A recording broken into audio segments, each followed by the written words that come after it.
Muy buenos días nuevamente. Antes de comenzar con la sesión técnica, quisiera hacer un breve anuncio.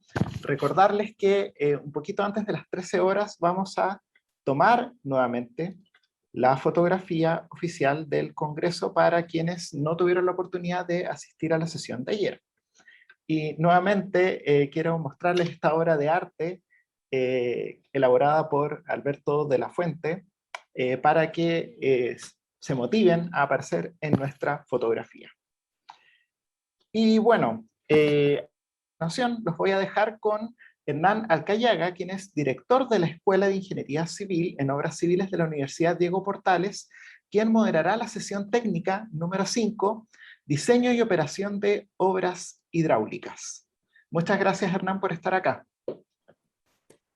Hola, buenos días, muchas gracias por la invitación.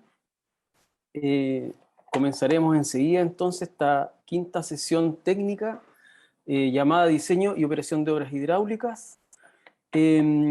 A los presentadores, hoy día tenemos 4 presentaciones muy interesantes en torno a este tema y le voy a pedir entonces a las personas que presenten hoy día que traten de ajustarse al máximo al tiempo. A los 9 minutos yo les voy a comentar que les queda 1 minuto y después habrá una ronda de preguntas en función del tiempo que nos va a ir quedando.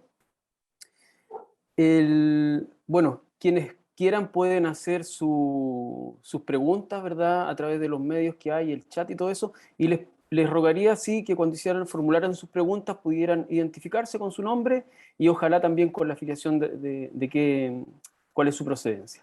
Bien, nuestra primera presentación hoy día es sobre el análisis de la interferencia operacional entre la hidroelectricidad y la conservación del ecosistema fluvial, y esto aplicado a la cuenca del río Biobío. Hoy día nos va a presentar entonces Matías Contreras, coautores son Marcelo Olivares y Matías Peredo.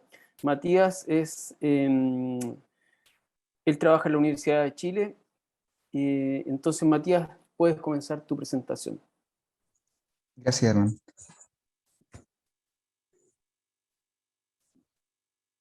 Ahí, ¿se ve, cierto? Perfecto. Genial, muchas gracias. Buenos días a toda la audiencia. Soy Matías Contreras, ingeniero civil hidráulico de la Universidad de Chile y estudiante del Magíster en Ciencias de la Ingeniería, Mención Recursos y Medio Ambiente Hídrico. Hoy expondré el trabajo realizado junto a los profesores Marcelo Olivares y Matías Peredo, el cual lleva por nombre Análisis de la interferencia a nivel operacional entre la hidroelectricidad y la conservación del ecosistema fluvial en la cuenca del río Biobío. Se conoce que la programación de la generación de energía hidroeléctrica se lleva a cabo de manera mensual, semanal, diaria u horaria, donde las operaciones y su variabilidad en cada una de las escalas de tiempo afectan de manera distinta a los procesos ambientales. A continuación, se muestra cómo varía la potencia entregada a distintas resoluciones temporales. Se aprecia en la figura a la izquierda cómo varía la generación horaria para un horizonte de 2 semanas, mientras que en la figura a la derecha se aprecia la variación que experimenta dentro de un día. ¿Sí? Se puede ver que para ciertas horas del día, y dependiendo de la central, existen ciertos pics en la generación. Para el caso de la cuenca del río Biobío, la cual además de ser considerada como un punto de alta concentración de biodiversidad endémica, esta representa a nivel nacional un importante centro de desarrollo económico. Los sectores productivos más dinámicos están ligados al sector forestal, agropecuario, industrial e hidroeléctrico. En el área de estudio se encuentran operando las centrales hidroeléctricas Angostura, Pangue y Ralco. En la figura se muestra de manera simplificada un esquema de operación de una central de embalse, en donde tenemos que la presa permite el paso a un caudal ecológico y otra parte del caudal procede a turbinarlo a la casa de máquinas para posteriormente restituirlo aguas abajo, en donde entran en conflicto diferentes usos del recurso, dentro de los cuales destacamos el ecosistémico. La situación en el Biobío, el esquema simplificado es el siguiente, donde tenemos las 3 centrales, Ralco, Pangue y Angostura, operando en serie, y por lo tanto surge la necesidad de estudiar qué sucede aguas abajo de los puntos de restitución de cada una en cuanto al grado de alteración que los esquemas de operación de estas centrales producen sobre los atributos del régimen hidrológico. Así es como surge el objetivo general de nuestro trabajo, el cual es diagnosticar el grado de alteración hidrológica inter e intradiaria en el río Biobío y vincularlo a la operación de las centrales hidroeléctricas Ralco, Pangue y Angostura. Para estudiar el conflicto a escala interdiaria, se realizó en primera instancia una recopilación de información fluviométrica de las estaciones de monitoreo ubicadas en la zona de estudio, de las cuales posee mayor relevancia la ubicada inmediatamente aguas abajo de cada central y la estación que se ubica aguas arriba de todas las centrales, ya que esta reflejaría el régimen natural de la zona. Luego, se manipulan los datos de tal forma a obtener series de tiempo, las cuales para su posterior procesamiento. Para el análisis de los efectos que tiene la operación de las centrales sobre el régimen hidrológico, se adoptan los índices IHA, propuestos por Richter et al. Este método requiere como entrada una serie de caudales diarias y entrega como resultado 33 índices anuales organizados en 5 grupos. Ya los 5 grupos los podemos ver en la tabla que acabo de presentar. Los índices los calculamos utilizando el software IHA 7.1, el cual fue creado por The Nature Conservancy. Para estudiar cómo varían dichos índices, se estudia el caso del caudal medido y un caudal naturalizado en las estaciones fluviométricas. Luego se utiliza el método del rango de variabilidad, el cual todos los grupos de IHA calculados con la serie para los caudales naturales se subdividen en 3 categorías, según percentiles.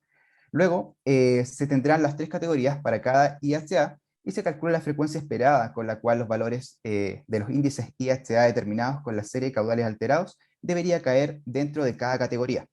Finalmente, el programa determina la frecuencia con la cual los valores de IHA para la serie de caudales alterados realmente caen dentro de cada categoría, de cada una de las 3 categorías. Adicionalmente, el método RBA genera para cada índice y categoría factores de alteración hidrológica, que cuantifican el grado de alteración de cada uno de los 33 índices. En la figura, acá se puede apreciar, para el caso particular de un índice, en donde la curva en verde representaría el régimen con el caudal naturalizado, y en la curva en rojo sería el régimen ya alterado. ¿Sí? Esto es para el conteo de los pulsos altos. Bueno, por otro lado, para estudiar el conflicto entre la operación hidroeléctrica en punta y la conservación del ecosistema fluvial, en primera instancia se recupera información horaria desde las estaciones fluviométricas seleccionadas y registros de la generación hidroeléctrica horaria.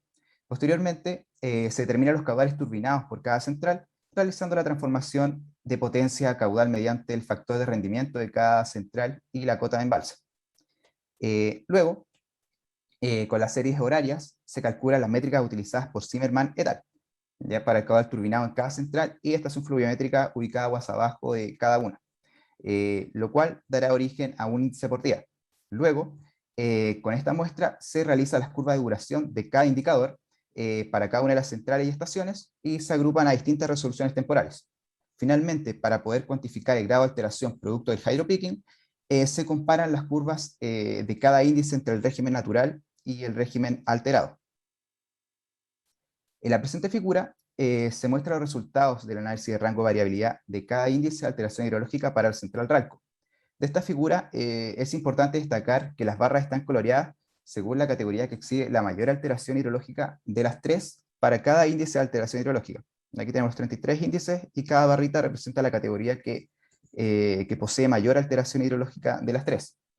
Adicionalmente, acá en el eje horizontal tenemos que se presenta la magnitud de la alteración, la cual se determina a partir de la frecuencia esperada, que es la que está asociada al régimen natural, y la que se observa realmente.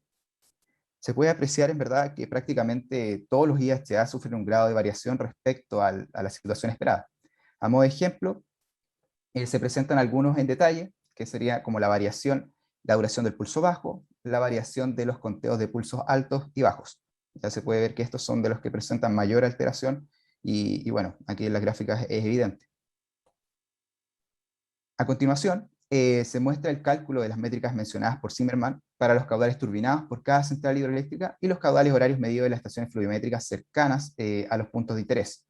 En la figura se muestra el análisis por temporada, seca, húmeda y seca, esto fue siguiendo el régimen de precipitaciones, para los caudales turbinados en las centrales. Bueno, es posible apreciar que existe un cambio en las curvas al subdividir por temporada la muestra. Se tiene además que en temporada húmeda, la central Ralco corresponde a la generadora que produce mayor alteración hidrológica horaria producto de su operación en punta en la zona.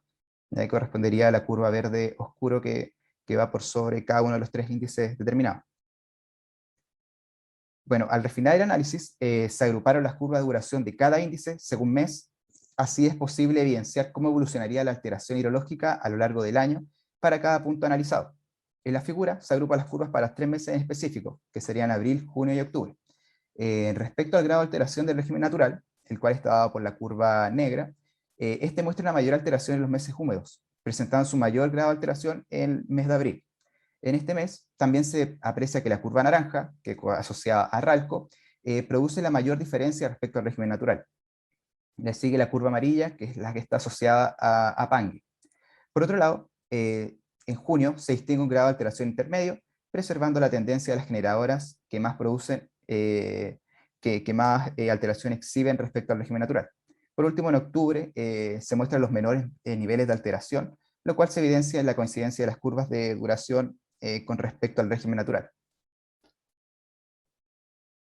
Ya, a modo de conclusión, se corroboró lo mencionado en la literatura respecto a que efectivamente la operación de las centrales Ralco y Pangue alteraron el régimen natural de caudales en la parte alta del río Biobío. Realizar el análisis de índice de alteración hidrológica no era suficiente, ya que no podíamos evidenciar los efectos del hydropicking. La operación en punta de las centrales genera una importante alteración respecto a las fluctuaciones intradiarias del régimen natural. Y tenemos también que la central que produce mayores alteraciones debido a su operación en punta corresponde a la central Ralco, ¿sí? Cuyos efectos se ven acentuados en los meses húmedos. Por último, se evidencia un efecto de contraembalse de Pangue con respecto a Ralco. Bueno, esos son los agradecimientos del trabajo, y eso fue mi presentación. Muchas gracias por su atención. Quedo atento a si tienen alguna pregunta. Muchas gracias, Matías, y por respetar el tiempo también. Por el momento no me han llegado preguntas, pero yo voy a hacer una. Quisiera saber si este análisis fue solamente entonces en ese tramo principal del río Biobío, entre la central Ralco y Angostura, ¿verdad? No es para toda la cuenca. Claro, efectivamente, sí, solo entre las tres centrales. Ok. Y estas curvas las determinaste entre esos tramos, por ejemplo, entre Ralco y Pangue, y la cola de Pangue, digamos. Claro, sí, agua arriba de Pangue, agua abajo de Pangue, y así consecutivamente. En distintos Ok. puntos entre el tramo. Ya. Y no sé si pudieron cuantificar otros efectos, además de ver este hidropicking y los análisis de los indicadores de alteración hidrológica. No sé si es posible derivar otra información, por ejemplo, si es que este hidropicking genera pulsos también de sedimentos o ese tipo de efectos. No, bueno, para efectos de estudio nos centramos netamente en alteración hidrológica, no contamos flujo de sedimento. Sería interesante a futuro, sí. Ok. Déjeme ver. Ya, perfecto. No tenemos más preguntas por el momento. Nos queda un minutito. Yo tengo otra consulta, Matías. ¿Estos indicadores tienen una correlación con la conservación de los ecosistemas fluviales? ¿Y Eh, cuál sería el indicador que tiene una mayor relación o consecuencia dentro de la conservación del ecosistema fluvial? No sé si sería un caudal mínimo diario o a más largo plazo, si son mensual. Claro, bueno, eso estuve investigando, pero no pudimos sacar conclusiones acerca de qué atributo del régimen hidrológico ligar con ciertas especies objetivo, ¿sí? Porque en un principio el objetivo del trabajo era ligarlo con población de peces, pero los muestreos no pudimos sacar datos concluyentes a partir de los muestreos que teníamos a nuestra disposición. ¿Sí? Sería muy interesante ligar algún atributo del régimen hidrológico a la especie objetivo del biobío. Perfecto, porque hay varios peces nativos endémicos, creo, en ese Claro. sector. Ahí nos llegó una pregunta de Mario Carmona, y pregunta: ¿qué medidas se podrían tomar para disminuir la alteración hidrológica? Mm, sí, bueno, eso sería interesante ver en cuanto a la programación de cada generadora. Como evidenciamos, Ralco es la que produce mayor hydropeaking, y por ende quizás podríamos ser más restrictivos en cuanto a su operación, quizás dependiendo del objetivo que tengamos de conservación, si es alguna especie endémica que en ciertos meses no necesitamos que fluctúen tanto los caudales, ahí podríamos restringir un poco la operación de Ralco y potenciar un poco de las otras generadoras del sistema interconectado. Perfecto, muchas gracias. Ahí habría que hacer, ¿verdad?, también el balance de, Claro, si es que la ley lo permite, meter nosotros la mano a la llave de la generación hidroeléctrica. claro. Muchas gracias, Matías. Ya, muchas gracias a Entonces ti. vamos a continuar con nuestra sesión. La segunda presentación que tenemos hoy es sobre el análisis de resiliencia sobre diseños hidráulicos tradicionales, un tema también muy interesante, y esto es un trabajo de Matías Pinto y Geraldine Álvarez de la empresa Arcadis. Así que vamos a pedir por favor a Matías Pinto que pueda iniciar su presentación. Hola a todos, ahí no sé si me están viendo. Sí, perfectamente. Ya, aquí vamos a compartir la pantalla. Se va a compartir mi presentación. ¿Se ve, cierto? Perfecto. Ya, estamos entonces. Solamente eso deberías, como eso, ahí sí, perfecto. Sí. Bueno, como me presentaba Hernán, bueno, primero, buenos días a todos y muchas gracias a Sochit por aceptar mi trabajo y poder presentar este tema, que es un tema bastante atingente hoy en día y que da mucho para hablar, así que voy a tratar de hacerlo bien conciso en estos 10 minutos. La presentación se llama Análisis de la resiliencia sobre diseños hidráulicos tradicionales. Como les comentaba, la idea de esta presentación es poner un poquito el tema sobre la mesa para que nos juntemos, conversemos, debatamos y tengamos alguna idea sobre cómo afrontar diseño resiliente sobre diseño hidráulico tradicional. Lo primero, bueno, este es el cuerpo de la presentación, donde en la introducción vamos a plantear el problema o motivación que nos llevó a hacer este trabajo de presentación. Luego mostrar algunos antecedentes sobre la ingeniería hidráulica tradicional, cómo se ha llevado hasta hoy en día, cómo afrontar el nuevo paradigma de diseño hidráulica incorporando la resiliencia, para lo cual vamos a presentar cuál es el desafío, uno de los mayores desafíos que tiene la infraestructura resiliente, y esto también conlleva unas oportunidades, y presentarle algunos ejemplos, unos casos de estudio de obras resilientes alrededor del mundo. Lo primero es comentar o definir un poquito mejor qué significa resiliencia. La resiliencia, como significado, es la capacidad de afrontar la adversidad. Ahora, desde la neurociencia, se considera que las personas más resilientes tienen mayor equilibrio emocional frente a situaciones de estrés, soportando mejor la presión. Ese concepto de la neurociencia es muy atingente, es muy exportable al diseño de la infraestructura. Porque la resiliencia en el diseño de infraestructura también se puede definir como la capacidad de un sistema de adaptarse a condiciones cambiantes con el fin de mantener las operaciones durante el tiempo y disminuir las detenciones frente a situaciones de estrés, las cuales pueden ser ocasionadas, por ejemplo, por sequía, por sismos acá en Chile, por inundaciones, por ahora en el caso de la pandemia, etc. En la actualidad estamos viendo cambios sociales muy rápidos, donde en general las personas exigen o están priorizando más la calidad de vida, y por lo tanto están priorizando también que se prolongue, o los servicios que de alguna forma le mejoran la calidad de vida, sigan operando en el tiempo. Ahora, por lo tanto, la infraestructura debe tener esa capacidad para adaptarse y prepararse para poder enfrentarse a hechos inesperados, de manera de que se pueda recuperar rápida y eficazmente. Un dato bien importante que lo destaco ahí con negrito es que Chile es el quinto país con mayor exposición a riesgos naturales en Latinoamérica. Por lo tanto, tiene una normativa bastante fuerte, por ejemplo, la normativa sísmica, pero es una normativa que varía de acuerdo a eventos extremos, minimizando siempre los daños de la infraestructura. pero generalmente excluye variables antropogénicas.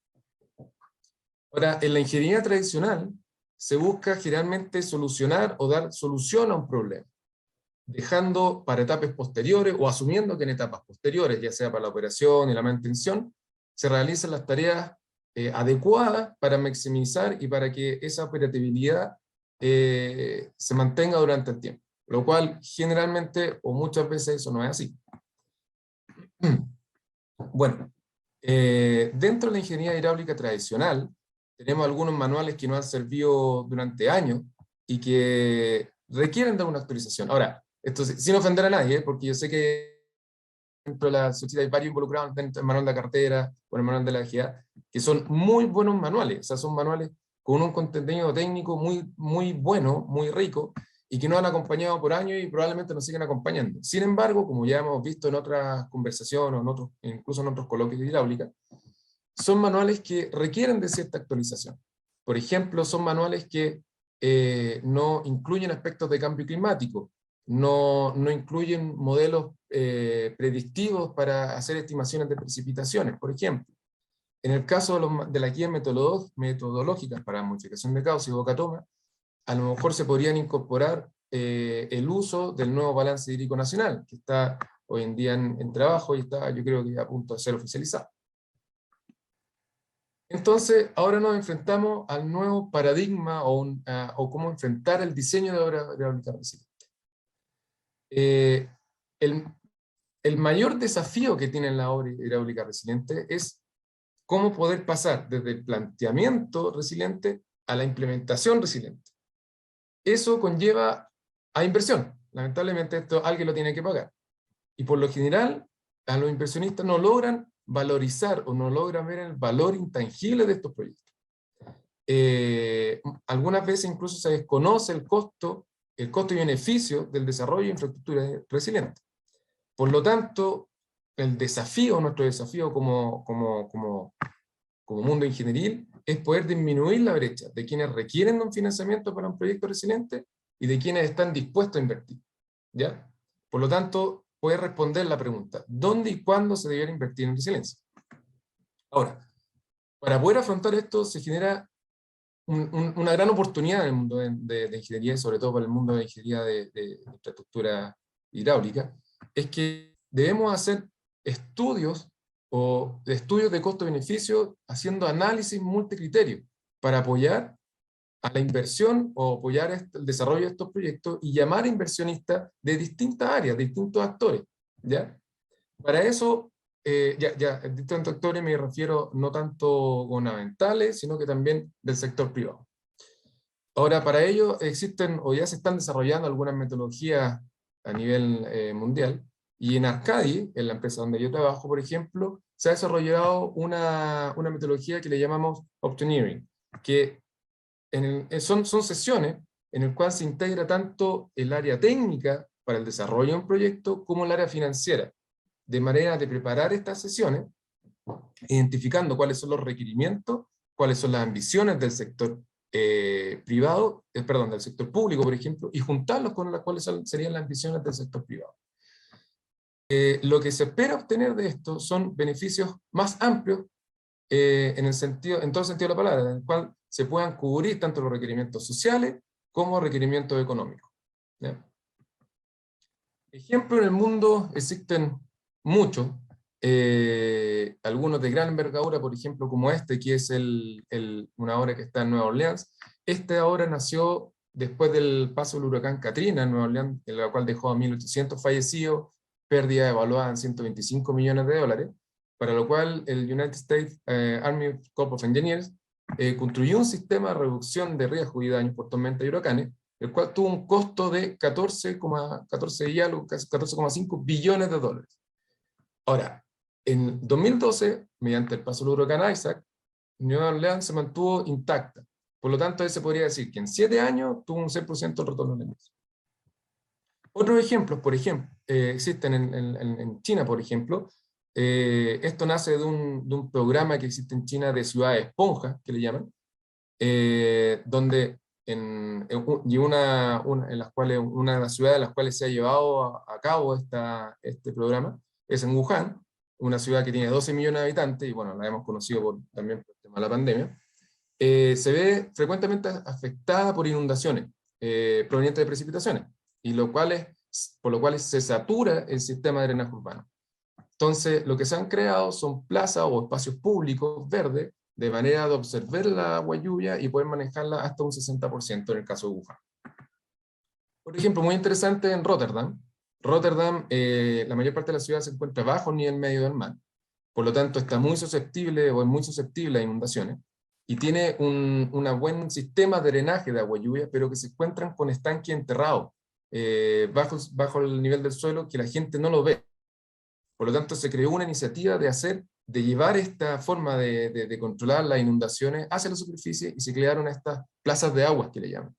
Y en este caso, esta plaza, que no me pidan decirle el nombre de la plaza, se ubica en una zona de riesgo de inundación, la cual es un área comunitaria que cuenta con piscinas sumergibles que captan el agua de lluvia y la pueden devolver al sistema de drenaje de manera paulatina. Y cuando no está inundada, sirve como cancha de básquetbol, skatepark, incluso un pequeño anfiteatro. ¿Ya? En Doha, por ejemplo, que tiene grandes problemas de agua, de consumo de agua, de capacidad de retención de consumo de agua, se está haciendo un megaproyecto para incrementar la seguridad de abastecimiento de agua potable de 2 a 7 días.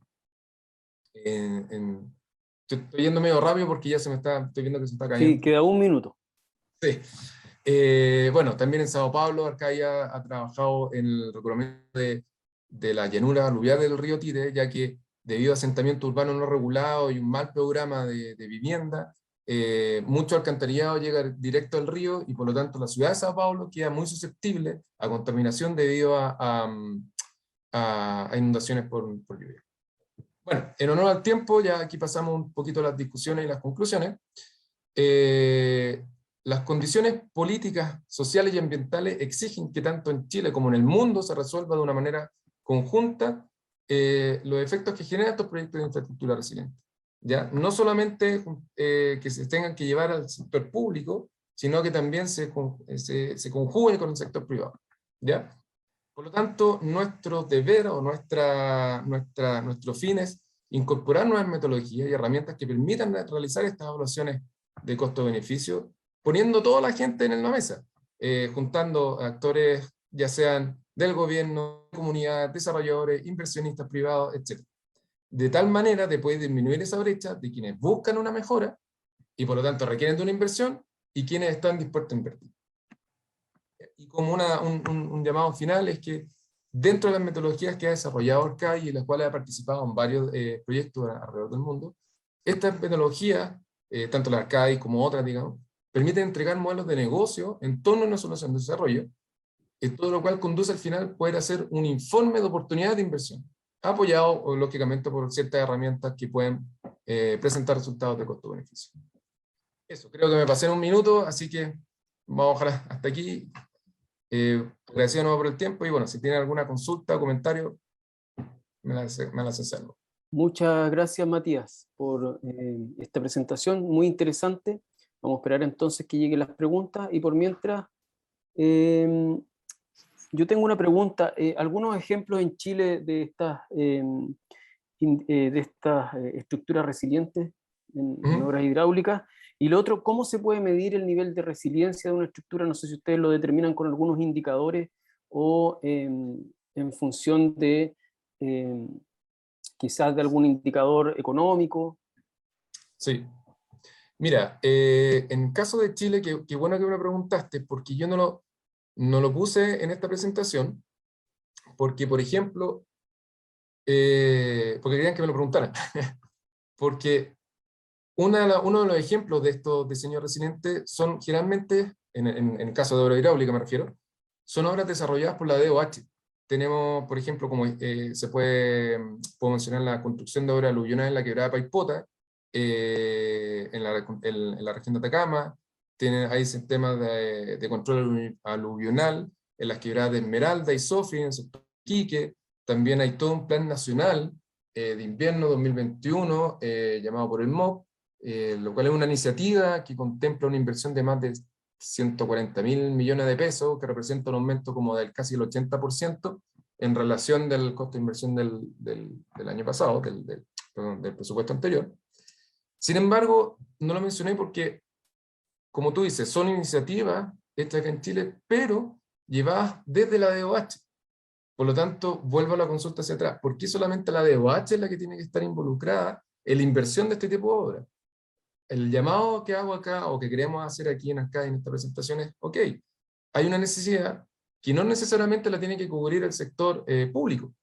También puede ser una oportunidad de inversión para el sector privado. Por lo tanto, juntemos en la mesa de los diferentes actores, veamos cuáles son las necesidades de cada uno, y veremos cómo esto se puede demostrar que sí es un sistema de inversión. Y respondiendo también a tu segunda pregunta, efectivamente, en Arcai, además de esta metodología, o junto con esta metodología que se llama Optioneering, se ha desarrollado una herramienta que no es que sea un software, sino que es una herramienta de procedimiento y una forma de presentar los resultados de manera que se llama Bankable Resilient Tool, en el cual tú das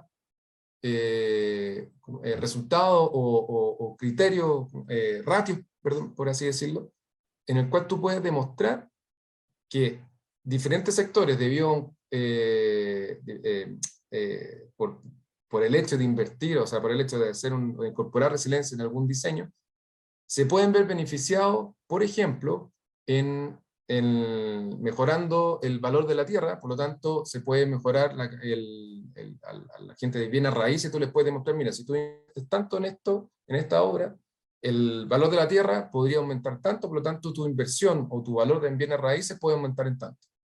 Es solamente un ejemplo de bienes raíces, pero la idea de esta herramienta es juntar a todos estos actores y poder demostrar de manera financiable o con ratio financiero que sí es una oportunidad de negocio para un inversionista privado que quiera apoyar este tipo de infraestructura.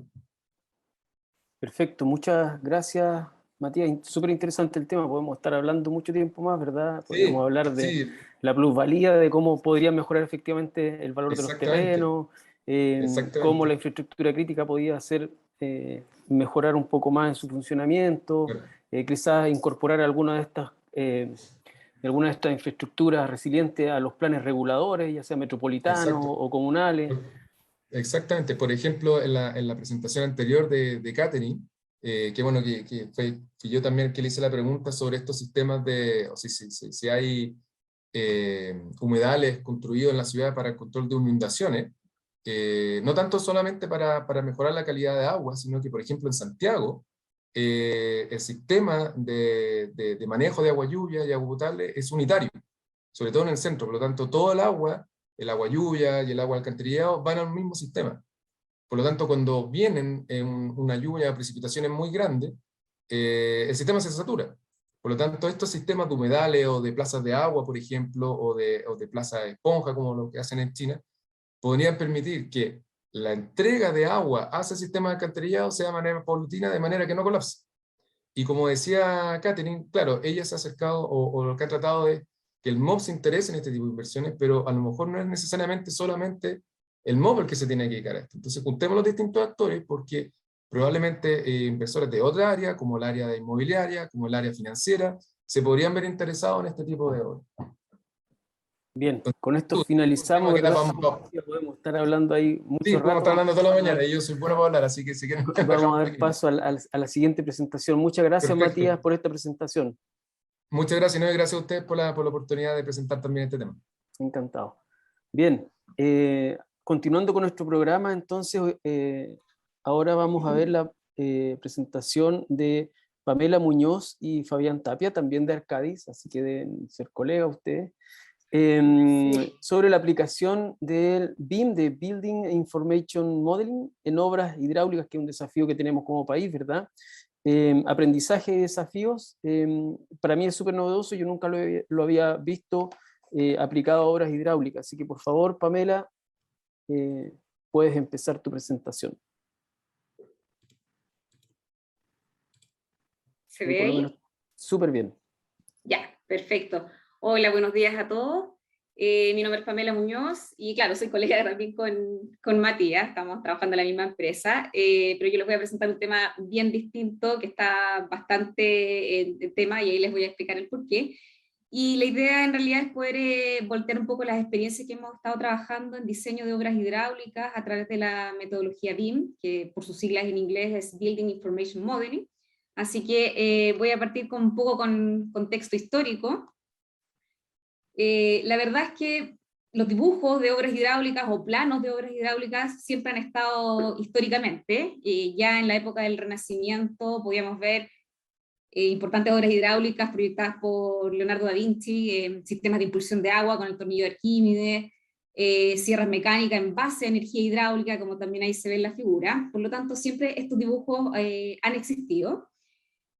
En la época de la Revolución Industrial ya empezaron a aparecer planos a escala, también dibujos en 2 dimensiones e incluso en 3 dimensiones que eran proyectados de manera manual. ¿Ya? Entonces, antiguamente se veían estos grandes talleres donde los ingenieros se sentaban y a mano iban haciendo todos estos planos específicamente para obras hidráulicas.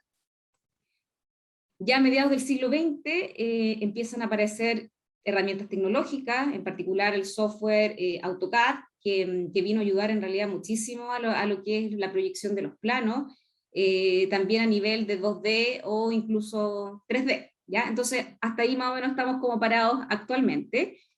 Y lo que se está utilizando ahora es la metodología BIM, que por sus siglas en inglés es Building Information Modeling. ¿Ya? Entonces, primero que todo, la metodología BIM, definida por Plan BIM en el año 2021, se define como el conjunto de metodologías, tecnologías y estándares que permiten diseñar, construir y operar una edificación o infraestructura de forma colaborativa en un espacio virtual.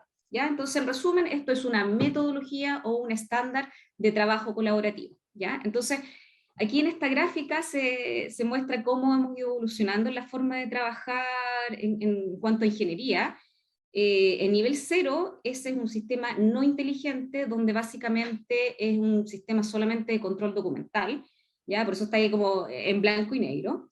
Después pasamos al nivel 1, donde empiezan a existir proyecciones de planos, por ejemplo, a nivel de 2 dimensiones o 3 dimensiones, pero se trabaja de manera individual, ¿ya? Por eso ahí en la figura se ve cada una persona trabajando con su computador de manera aislada, ¿ya? Y ahora lo que se está haciendo actualmente es trabajar con BIM, que es una metodología colaborativa, en un espacio virtual unificado, que es ahí como se ve en esa figura, que gira en torno a distintos actores, ¿ya? Sin embargo, el nivel 2 todavía estamos trabajando, por ejemplo, a nivel de empresa, ¿ya? De manera como bien puntual, colaborativamente, pero de manera bien puntual, ¿ya? Y después ya un nivel 3 de BIM, que ya abarca el ciclo completo de un proyecto, a nivel desde su concepción, diseño, proyección, construcción y después incluso la operación de esta misma obra, ¿ya? Entonces abarca todo el ciclo y lo interesante es que también interactúa con los distintos actores, ¿ya? Es decir, por ejemplo, la consultora hace este modelo BIM, después tenemos a la contraparte que puede ser la inspección fiscal, un cliente, etcétera. Ellos revisan también en esta plataforma colaborativa y después esto se va construyendo, lo toma la constructora, ven este modelo BIM para pasar finalmente ya después incluso a los operadores para hacer los controles, mantenciones, todo va quedando plasmado a través de esta metodología con este espacio virtual. Bueno, y en Chile, ¿cómo estamos parados? La verdad es que bastante bien. En el año 2016, a través de una iniciativa de Corfo, se creó Plan BIM, que tenía como objetivo poder estandarizar esta metodología, ¿ya? Entonces, para ello se basó en distintos estándares internacionales, como se ven ahí en la figura, estándares de Australia, Estados Unidos, México, ¿ya? Etcétera. Entonces, ya la meta era que para el año 2020 todos los proyectos públicos, en particular los del Ministerio de Obras Públicas, donde está incluso alocado la Dirección de Obras Hidráulicas, tienen que ser necesariamente desarrollados a través de la metodología BIM, ¿ya? Entonces, por lo tanto, ya lleva más de un año en que esto es un mandato y tiene que ser pasado por esta metodología para que incluso después estos proyectos sean licitados a través de BIM, ¿ya? Y la segunda meta que tiene Plan BIM, que es en el corto plazo, para el año 2025, es instaurar esta metodología también para la inversión privada a través de los proyectos de ingeniería que son privados, ¿ya? Así que también estamos muy cercanos a que eso se cumpla. ¿Ya? Este es el estándar BIM que es público, ustedes lo pueden descargar directamente desde la página web. Y ahora en realidad quiero mostrarles un poco qué es lo que hemos estado haciendo estos últimos años a través de la plataforma BIM. Y aquí en realidad yo creo que la imagen habla por sí sola.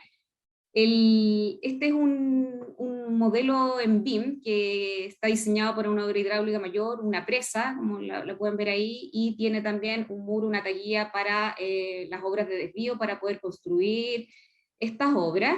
Está el evacuador de crecida, ¿ya? Entonces, lo interesante de este espacio virtual es que se puede trabajar colaborativamente, ¿ya? Es decir, el ingeniero geotécnico hace sus proyecciones de excavaciones, cortes, rellenos, movimiento de tierra, etc. El ingeniero hidráulico entrega las formas, las geometrías de la obra hidráulica propiamente tal, y también trabaja el ingeniero estructural con todas las obras de hormigón, las enferraduras, todo tipo de información. También se integra la gente de constructibilidad, de costos, incorporando toda la información o partidas asociadas a los costos de cada una de estas obras, ¿ya? Toda esta información queda plasmada en el modelo BIM, ¿ya? Hay que pensar que no es solamente un modelo 3D, sino que es una fuente de almacenamiento de información.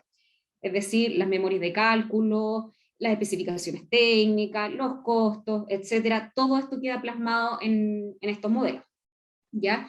El nivel de información que yo puedo plasmar acá va a depender del estándar que es que requiera, en este caso, el mandante o el cliente, ¿ya? Entonces aquí, por lo general, vemos una obra civil que tiene harto movimiento de tierra, pero acá les quiero mostrar también otro tipo de proyectos, por ejemplo, de tuberías, que incluso uno puede tener el detalle que uno quiera, ¿ya?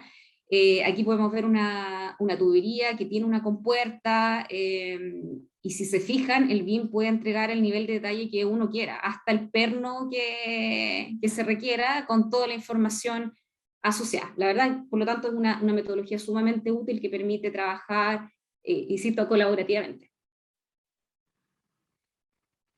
Este es como un modelo general, un resumen de cómo se trabaja en BIM. Básicamente todas las distintas disciplinas de ingeniería van alimentando el modelo BIM.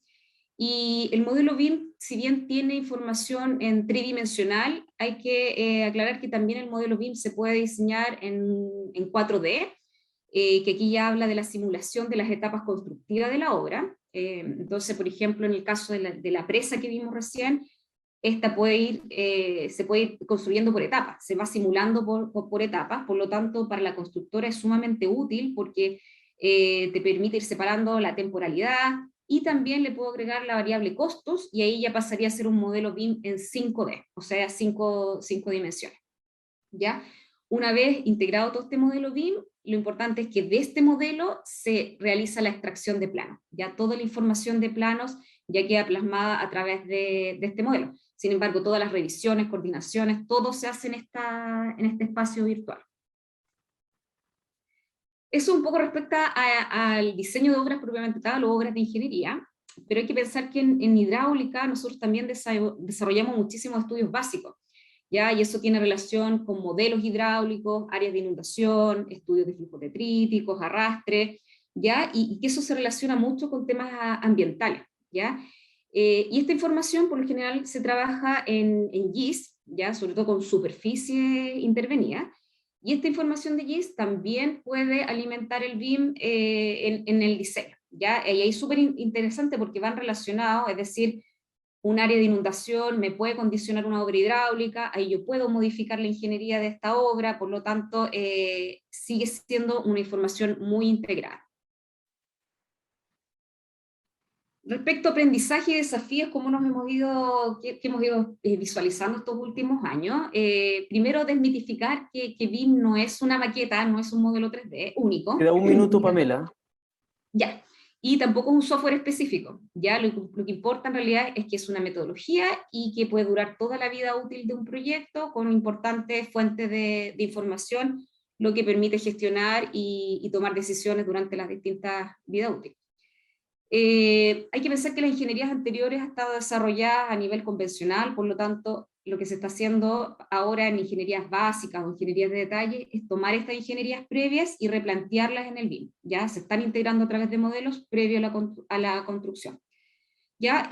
Para ello es necesario entender qué es BIM, entender el estándar, entender las necesidades del cliente, y por otro lado, los proyectistas, que son las personas que modelan esto en BIM, tienen que tener ciertos requerimientos de procesamiento en sus computadores y una muy buena conectividad a Internet, porque todo se trabaja en la nube colaborativa. Y con esto termino.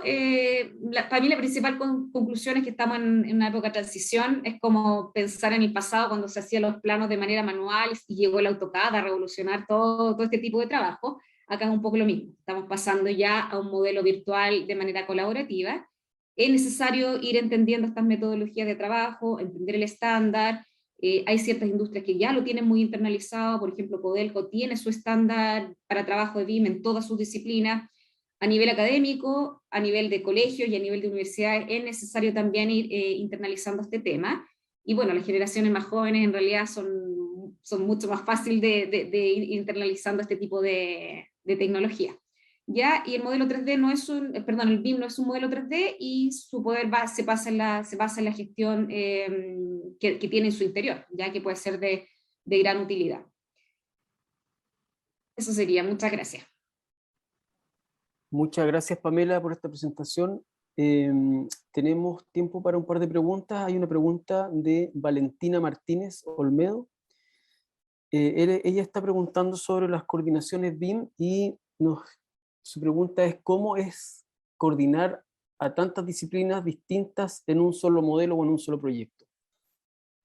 Sí, lo que pasa es que el estándar BIM tiene tabulado roles, es decir, está el coordinador BIM, está el proyectista BIM, está el ingeniero que revisa en BIM. Entonces, el coordinador BIM tiene una labor, las distintas disciplinas van integrando este modelo en la nube, y después el coordinador es el encargado de generar un reporte con análisis de interferencia. Entonces, este coordinador te dice: oye, aquí hay una tubería que está chocando con el cableado eléctrico, por lo tanto, el sistema detecta que hay una interferencia, se entrega un reporte y los ingenieros vuelven a replantear las obras con el proyectista. Entonces, es una iteración continua, primero que se hace a nivel como de empresa que diseña. Una vez que ya está resuelto esto, se coordina con el cliente, contraparte, también a través de la nube de manera colaborativa. Perfecto. Hay otra pregunta, hay varias preguntas en realidad, parece que causó sensación este tema. Marcia Paredes, bueno, es un poco similar. ¿Existe un coordinador interno para usar BIM? A lo mejor hay un coordinador de la empresa y hay otro coordinador del mandante, quizás. Sí, así es, efectivamente. Es uno a través de la empresa que diseña y otro a través del mandante. Y eso también está tabulado. Cuando tú empiezas a trabajar en BIM, lo primero que haces es un plan de ejecución BIM que se llama PEP, y tú ahí tabulas todos los roles, el alcance, los niveles de información que vas a poner. Entonces, como tu Biblia que vas a trabajar después de esa manera, que queda plasmado en un inicio del proyecto. Bien, hay varias preguntas más. Hay una de Alonso Carrasco. Dice: las obras hidráulicas utilizan elementos con geometría regular, pero una parte importante del diseño son las obras complementarias para empalmar estas geometrías a las condiciones naturales de los cauces, lo cual requiere geometrías irregulares, por ejemplo, en obras de arte para caminos. Bueno, era un comentario, parece, no hay una pregunta. Es que es súper buena pregunta, porque la verdad es que tiene toda la razón. Lo que pasa es que antiguamente el BIM estaba pensado para edificaciones, donde son geometrías efectivamente regulares. Entonces, por ejemplo, en un canal de contorno, tú tienes un canal de hormigón que es una geometría típica, y el ingeniero estructural en el Revit, tú puedes parametrizar esa obra, es decir, le puedes dar un ancho variable y tú juegas, tú le das el ancho, la altura, es súper fácil cambiar la obra. Pero no es así, por ejemplo, cuando tú tomas una quebrada que tiene un empalme con una topografía específica.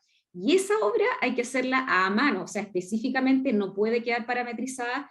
Por lo tanto, lo que se hace son los movimientos de tierra, excavación, se tiene una superficie de movimiento de tierra y eso se hace una transformación para poder llevarlo a través del Revit e integrarlo en la plataforma colaborativa en el BIM. No es directo como los ingenieros estructurales, nosotros tenemos un paso intermedio para poder integrar toda esta información. Excelente. Hay dos preguntas más interesantes también. Bueno, la primera es si este es de Aldo Muñoz: la metodología BIM está mediada por un software comercial y si existen alternativas libres o open source. Tú ya hablaste de Revit, pero a lo mejor hay otras más. Sí, eso es buena pregunta porque, por ejemplo, nosotros trabajamos con los softwares de Autodesk, que son licencias pagadas, y todas las distintas especialidades trabajan con los softwares solamente de Autodesk, que son licencias pagadas. Entonces, todo lo que es movimiento de tierra lo hacemos a través del Civil 3D, los estructurales en el Revit, y todo esto se va integrando a través de una plataforma. Pero hay otros que son también el ProjectWise, que ahí desconozco si es pagado o no. Yo tendría a pensar que son todas licencias pagadas. Muchas gracias. Y la última pregunta es de Alonso Carrasco. Dice, la alcantarilla y los muros son obras tipo, pero se requieren obras para controlar la entrada de flujos aluvionales, por ejemplo, y escombros, y en la salida para evitar el daño del cauce. ¿Cuál es su experiencia en el diseño de estas obras de geometría irregular o diseñadas ad hoc a cada cauce?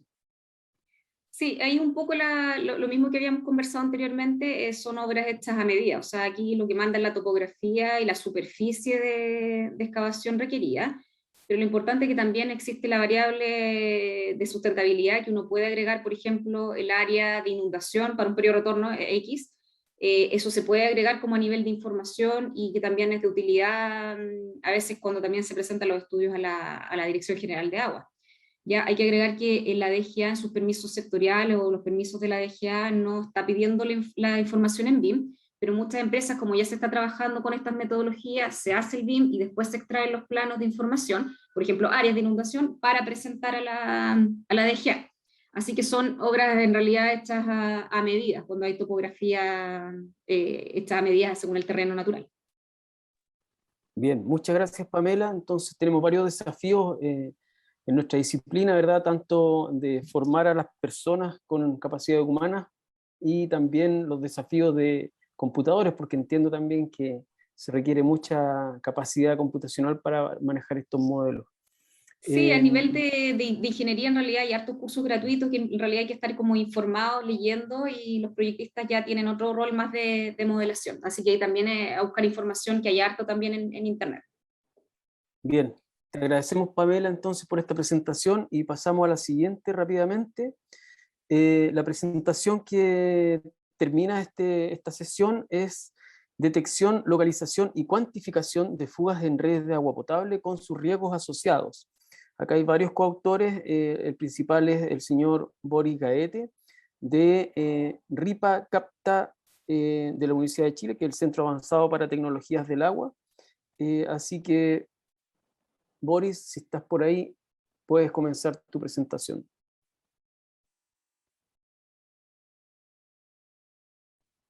No sé si está Boris, ya llegó. Sí, ahí está, pero está con el micrófono apagado. Ahí está, ahí encendió su micrófono. Boris, no sé si estás ahí atento para compartir tu presentación y comenzar.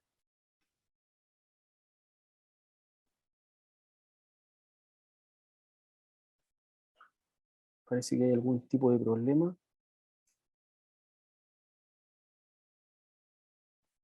No, Boris, no te escuchamos, por lo menos en este momento.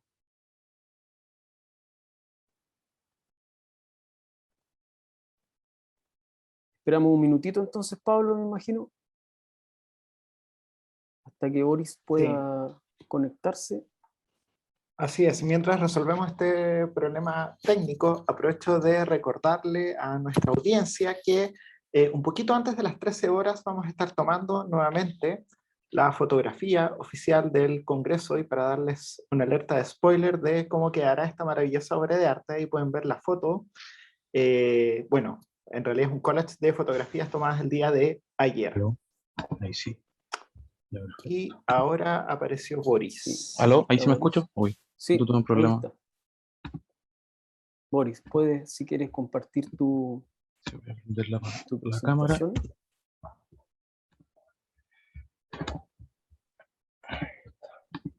Eso, ahí está, lo vemos perfecto. En mi video, el video no lo puedo prender. Pero se ve por lo menos la presentación, Boris, así que... Ah, ya, perfecto, ya. Bueno, disculpen la molestia. Buenas tardes, Sí. mi nombre es Boris Garate Morales. y les voy a presentar una investigación realizada por el proyecto CAPTA, de las cuales participaron Diego Abarca Aguilar, Germán Fernández, Juan Salida, Nitza Miranda Vallejo, Yolanda Alberto Hernández y Yarco Niño Campos. Bueno, primero contarle algo del proyecto CAPTA, que es un proyecto que como busca las mejoras tecnológicas en cuanto a las tecnologías para el agua. Y dentro de esto está el proyecto Riesgo de Pérdida en Redes de Agua Potable, RIPRA, que busca desarrollar un sistema que permita analizar el riesgo de pérdida de agua potable y la resiliencia del sistema debido a amenazas naturales, operacionales o el deterioro natural de los elementos. Y esta tecnología permitirá apoyar la toma de decisiones en cuanto a la reducción de pérdida y el mejoramiento de la eficiencia de los sistemas de agua potable. Bueno, la motivación principal con la que partimos esta investigación, primero es porque el gran nivel de pérdidas que existe a nivel país, que es como un 33,4% del volumen de agua producida, que se refleja básicamente en casi 600 millones de metros cúbicos de agua que no son facturados, o en este caso son pérdidas. Bueno, la investigación consta como de dos partes. Primero, la detección y cuantificación de las fugas utilizando algoritmos de Machine Learning, para posteriormente hacer un análisis topológico e hidráulico de las redes de distribución, buscando la criticidad de los elementos y el riesgo de la amenaza sísmica. Primero, en la detección y cuantificación, se realiza un análisis, se tiene un modelo estático de una ciudad de Chile, que no podemos nombrar, y esto se pasa a un modelo de estado dinámico mediante la salida de los estanques que alimentan el sector, y finalmente se realiza una calibración con datos telemétricos que se encuentran en los puntos de medición que se muestran en la figura de la derecha. Y se obtiene una calibración alrededor del 73%, porque no se puede obtener mayores debido a que la distribución del agua solamente está sectorizada como un gran sector, no está subsectorizada.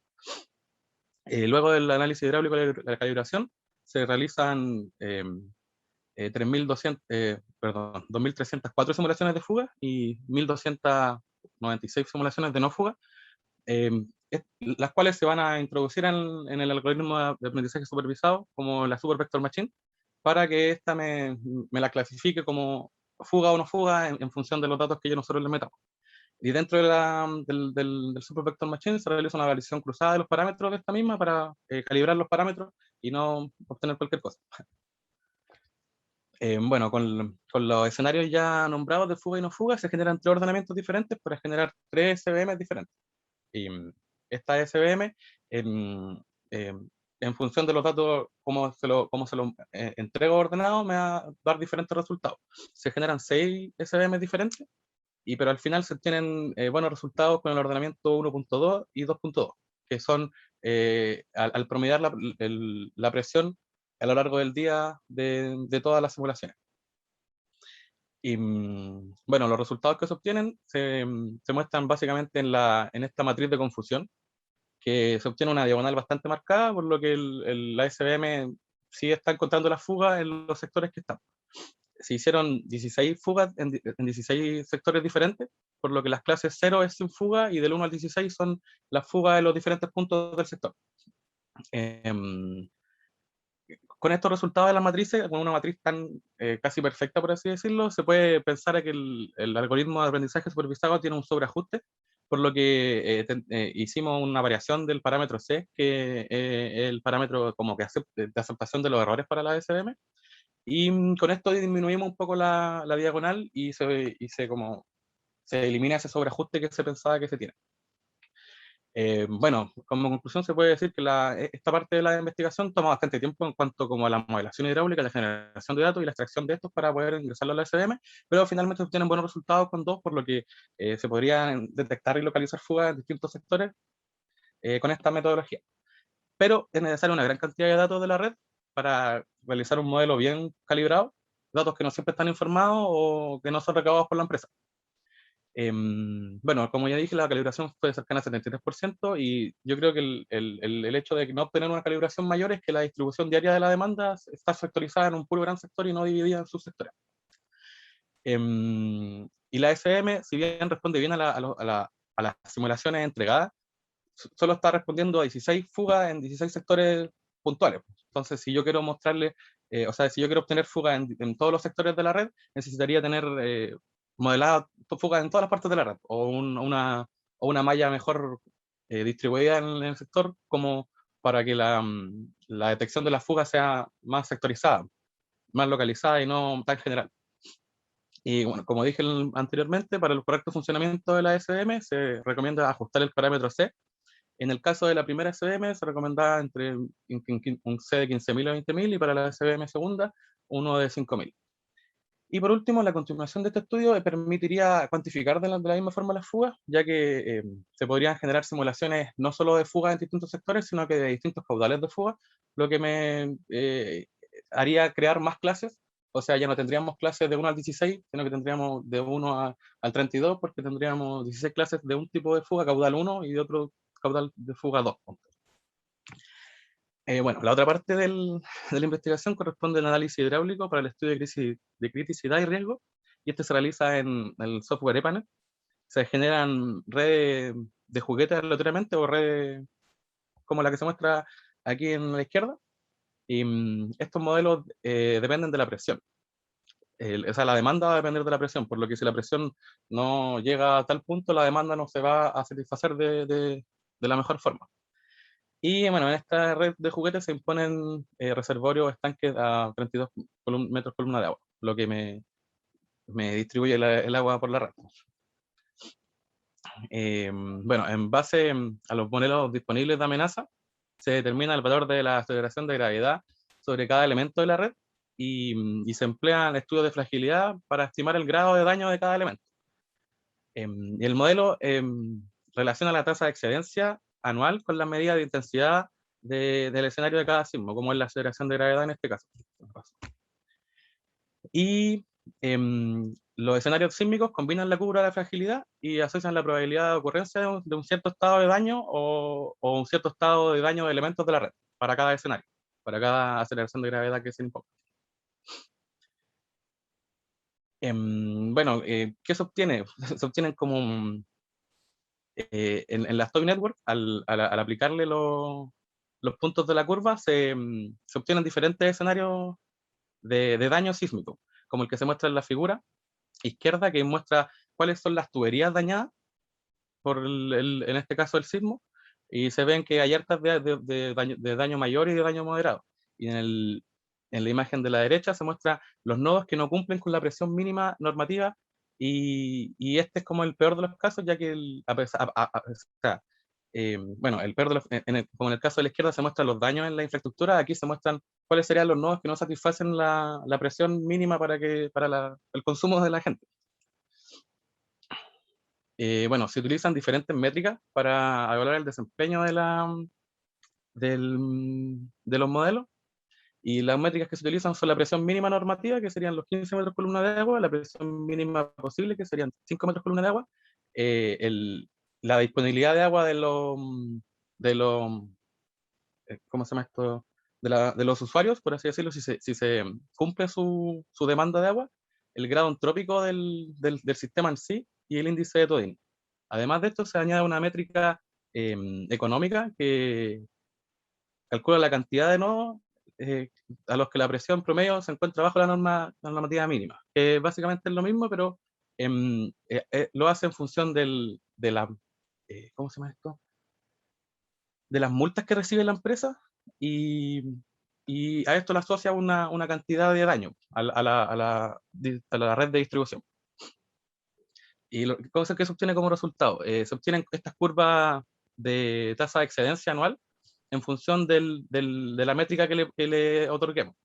Aquí se muestra la métrica Perdón, te queda un minuto, Boris.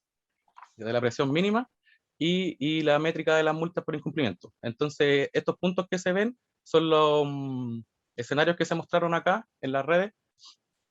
Y claro, a partir de cierto punto, la métrica siempre tiene una probabilidad de excedencia 1 de fallar, por lo que desde esa tasa de excedencia, las métricas de ambas curvas dejan de aumentar. La criticidad relaciona una relación probabilística entre la falla de las tuberías y la falla de la red en general, y analiza la resiliencia mostrada por la red cuando se emplean diferentes indicadores de prioridad en la reparación. O sea, aquí vamos a ver cuál es lo más la forma en la que deberíamos priorizar la reparación de las tuberías luego de las fugas. El análisis muestra que en la red se muestran diferentes tuberías que son más, es más crítico hacer la reparación pronto, ya que afectan de mayor manera el cómo se distribuye el agua en la red. Aquí se aplicó la métrica de un grado nodal, o sea, cuál nodo recibe más tuberías y cuál la cercanía al punto más céntrico de la red. Y bueno, esto es más, básicamente se muestra porque se puede realizar este análisis a una red real. Esto es la red que se hizo de la ciudad de Chile, que mostré en la parte de la detección y localización. Se presentan como los resultados en sí, en función de las diferentes métricas. Se observa que Todini, la entropía y la presión requerida siempre está cerca del 1, por lo que no es una buena métrica para la determinación de la criticidad. En cambio, la presión mínima y la distribución del agua, si es que se completa, son buenas métricas. Y bueno, como conclusión de la parte del riesgo, en el análisis de riesgo se podría realizar, así como se hizo para el sismo, se puede realizar para distintos tipos de amenazas, como inundaciones u otro tipo de amenazas, incendios. Se puede aplicar a redes reales, como se mostró en la red esa de la red que se utilizó para la detección y localización. Se puede utilizar un enfoque multiamenaza, donde afectan distintos puntos de la red con la misma metodología. Y los resultados de las curvas de tasa de accidencia permiten realizar estimaciones de si es necesario reparar la red o no, o herramientas para definir planes de reparaciones. Y bueno, la métrica económica también se podría extender el análisis económico si se considera un costo de reparación en base a los daños que sufría la red. Y como conclusión de la criticidad, bueno, se puede, en función de las métricas, se puede concluir cuál es la priorización en la reparación, ya que está directamente relacionada con los fines específicos de la red de distribución. Y esta permite realizar optimización en cuanto a cuál reparo antes y cómo la red de distribución me cumple con la demanda requerida. Y por último, se comprueba que el método es escalable al análisis de criticidad, y los análisis aplicados a redes de grandes dimensiones son factibles a partir de lo desarrollado, por lo que se espera que el método pueda ser aplicado sobre redes reales y las amenazas asociadas sean modeladas de forma individual y cuyas interacciones sean desarrolladas en el área del estudio de riesgo en el corto y el mediano plazo. Bien, muchas Eso, gracias, gracias. por la presentación, Boris. Estamos medio pasados de tiempo, así que vamos a tener tiempo solo para un minuto, una pregunta. Tenemos una pregunta de Alonso Carrasco que indica: ¿existen algunas diferencias entre los registros de caudal captado desde el río Maipo según DGA, la Junta de Vigilancia y Aguas Andinas? Entonces, existen estas diferencias para estas tres instituciones. ¿Qué porcentaje de las pérdidas se puede explicar como un error de exactitud en el caudal de entrada? No sé si tienes algún dato sobre eso. ¿Cómo fue la pregunta? Escuché la primera parte. La Sí, pregunta no. mira, hay diferentes registros de caudal captado en el río Maipo según tres instituciones diferentes: Ajá.